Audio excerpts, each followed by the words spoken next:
this with Chris Murphy's.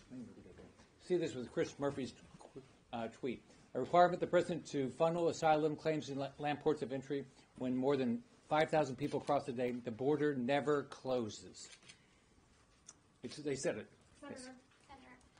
Can I ask a question of Senator Cruz? Because you are a border state senator, obviously. The National Border Patrol Council endorsed your reelection in 2018. They're obviously very critical of the Biden administration's handling of the border. They came out with a statement yesterday endorsing this bill.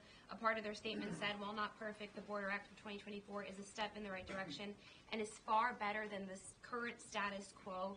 What's your response to that? I don't know why they did that. I'm big fans of them, but they're mistaken in that. And what I'll tell you, no one in my conference, I stood up at lunch and I asked the people negotiating this, I said, what's your strategy to pass this in the House? Speaker of the House has said it's dead on arrival.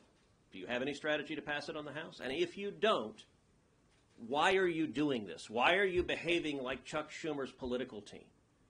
This was always a stupid idea. And the reason it was a stupid idea is because our leadership was not actually seeking to secure the border. That was not the objective, because Chuck Schumer was not willing to secure the border. Why is this bill so bad?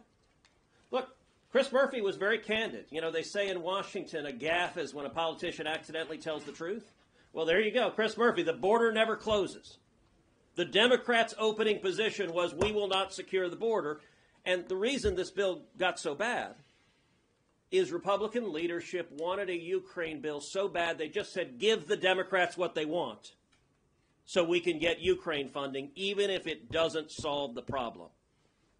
I think it is disastrous to put into law Joe Biden's open borders. I think it is disastrous to put into law catch and release. And I think it is disastrous for Republicans to claim falsely we're securing the border when they're voting for a bill that, as Chris Murphy admits, the border never closes. It keeps this invasion going in perpetuity. If this bill passed, the invasion that we are seeing never stops.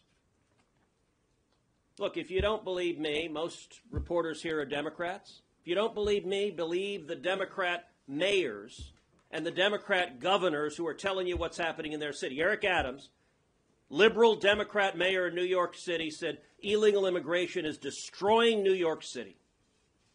That was 110,000 illegal immigrants. I don't disagree with him on that, but if 110,000 illegal immigrants are destroying New York City, what the hell do you think 9.6 million are doing to Texas and the rest of the southern border? And so I'm angry. I'm angry that the Democrats want this human suffering to continue, and I'm angry at our own Republican leadership for going along with it in a terrible bill. Our line should have been secure the border and we're with you, and if you won't, the answer is no.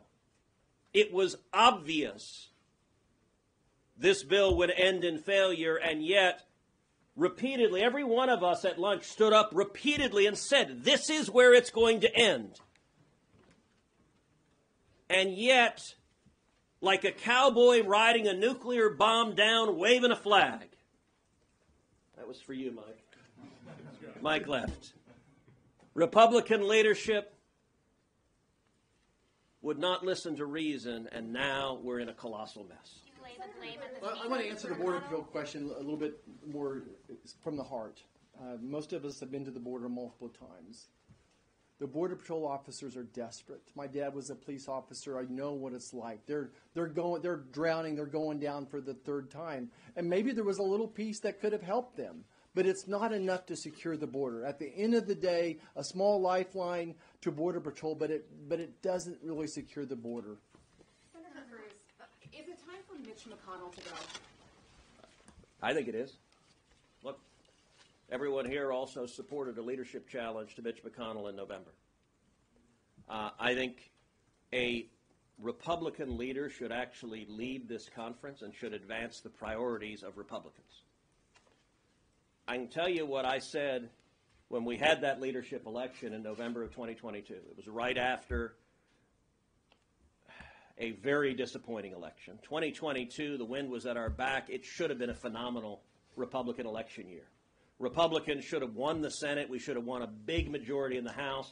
Instead, we lost a seat in the Senate, and we barely got a majority in the House. And I stood up and said, look, in any ordinary organization, when you are faced with failure, if you're running a business and you lose $50 million, you don't just say, hey, everything's great, let's keep doing it. No, you sit down and say, what are we doing wrong?